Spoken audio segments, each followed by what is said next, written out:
भक्तगणों, आज आपको श्रीमद् भागवत चतुस्कंद 31वां अध्याय में प्रेरिताओं को नारद जी का उपदेश और उनका परम पद लाभ यह कथा सुनाऊंगा। आज को ध्यान पर सुने और इस चैनल को लाइक करें, सब्सक्राइब जरूर करें। भक्तगणों, कथा सुनिए। श्री मैत्री जी कहते हैं, विदुर जी 10 लाख वर्ष बीत जाने पर जब प्रेरिताओं को विवेक हुआ तब उन्हें भगवान के वाक्यों की याद आई और वे अपनी भार्या मरीषा को पुत्र के पास छोड़कर तुरंत घर से निकल पड़े।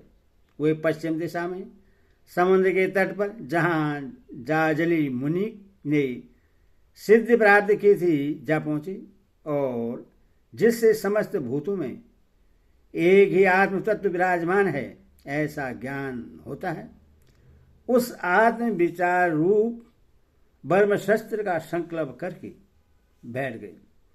उन्होंने प्राण, मन, वाणी और दृष्टि को भस्म किया तथा शरीर को निश्चेष्ट स्थिर तथा सीधा रखते हुए आसन को जीतकर चित्त को विशुद्ध परम ब्रह्मा में लीन कर लिया। ऐसी स्थिति में उन्हें देवता और असुर दीनों के ही वंदनीय श्री नारद जी ने देखा। नारद जी को आया देख प्रेरितागण खड़े हो गए और प्रणाम करके आदर सत्कार पूर्वक देश कालानुसार उनकी विधिवत पूजा की। जब नारद जी सुख रूप बैठ गए तब वे कहने लगे। प्रेरिताओं ने कहा, देवर्षि, आपका स्वागत है। आज बड़े भाग्य से हमें आपका दर्शन हुआ।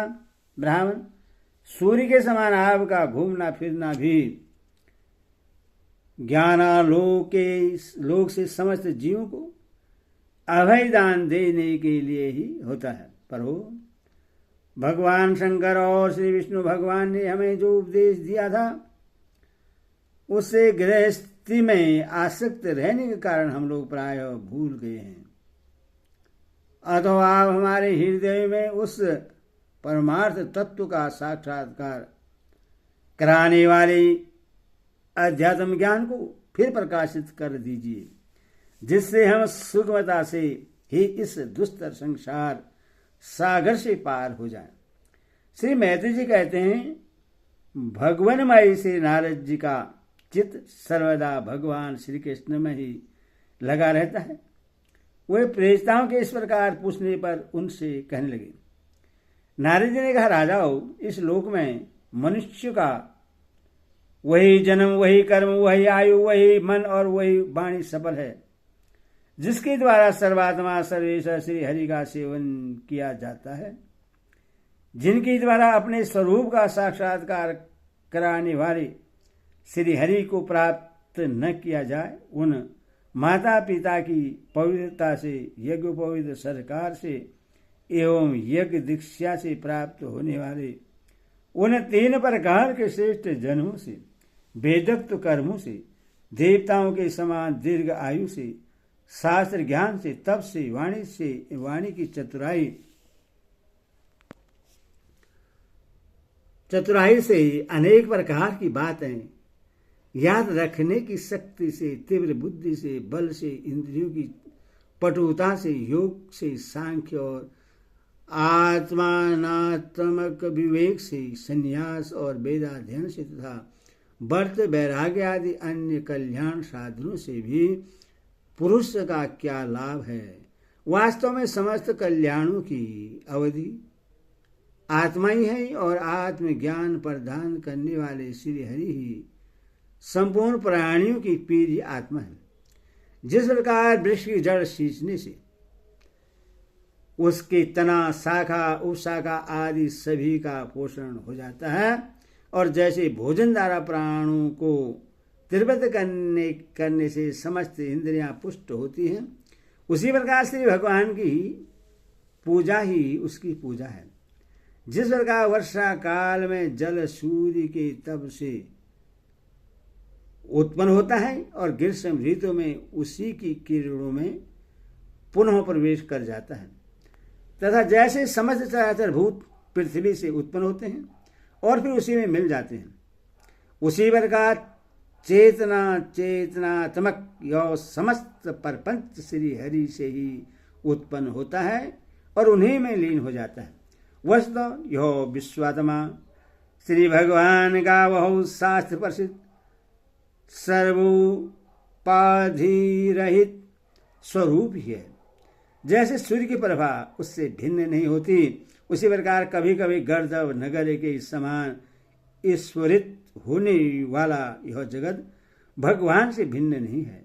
तथा जैसे जागृत अवस्था में इंद्रियां क्रियाशील रहती हैं किंतु सुषुप्ति में उनकी शक्तियां लीन हो जाती हैं, उसी प्रकार यह जगत सर्वकाल में भगवान से प्रकट हो जाता है और कल्पांत होने पर उसी में लीन हो जाता है। स्वरूपतः तो भगवान में द्रव्य क्रिया ज्ञान रूपी त्रिविध अहंकार के कार्यों की तथा उनके निमित्त से होने वाले भेद भर्म की सत्ता है ही नहीं। निर्वधिगण जैसे बादल अंधकार और प्रकाश के ये कर्म सो आकाश से ही प्रकट होते हैं और इसी में लीन हो जाते हैं, किंतु आकाश इनसे लिप्त नहीं होता। उसी प्रकार सत्व रज और तपोमयी शक्तियां कभी परब्रह्मा से उत्पन्न होते हैं और कभी उसी में लीन हो जाते हैं। इसी प्रकार इनका प्रभाव चलता रहता है, किंतु इससे आकाश के समान असंग परमात्मा में कोई विकार नहीं होता। अतः तुम ब्रह्मादि समस्त लोक बालों के भी अधीश्वर श्री हरि को अपने से अभिन्न मानते हुए भजो, क्योंकि वही समस्त देहधारियों के एकमात्र आत्मा है। वही जगत के निमित्त कारण काल उपादान कारण प्रधान और नियंता पुरुषोत्तम है तथा अपनी काल शक्ति से वही इस गुणों के प्रभारू प्रपंच का सहार कर रहे हैं। वे भक्त वत्सल भगवान समस्त जीवों पर दया करने से जो कुछ मिल जाए उसी में संतुष्ट रहने से तथा समस्त इंद्रियों को विषयों से निवृत्त करके शांत करने से शीघ्र ही उत्पन्न हो जाते हैं। पुत्रेक्षणा आदि सब प्रकार की वासनाओं के निकल जाने से जिनका अंतःकरण शुद्ध हो गया है, उन संतों के हृदय में उनके निरंतर बढ़ते हुए चिंतन से खींचकर अविनाशी श्री हरि आ जाते हैं और अपने भक्ताधीनता को चरितार्थ करते हुए हृदयाकाश की भांति वहां से हटते नहीं। भगवान तो अपने को भगवान को ही सर्वस्त्र मानने वाले निर्धन पुरुषों पर ही प्रेम करते हैं, क्योंकि वे परम रक्षक हैं। उन अकेचनों की अन्याश्रया अहेतु की भक्ति में कितना मायर्द होता है, इससे प्रभु अच्छी तरह जानते हैं। जो लोग अपने शास्त्र ज्ञान धन कुल और कर्मों के मद से उन्मत्त होकर ऐसे निष्कंचन साधु जनों का तिरस्कार करते हैं, उन दुर्बुद्धि जनों की पूजा तो प्रभु स्वीकार ही नहीं करते। भगवान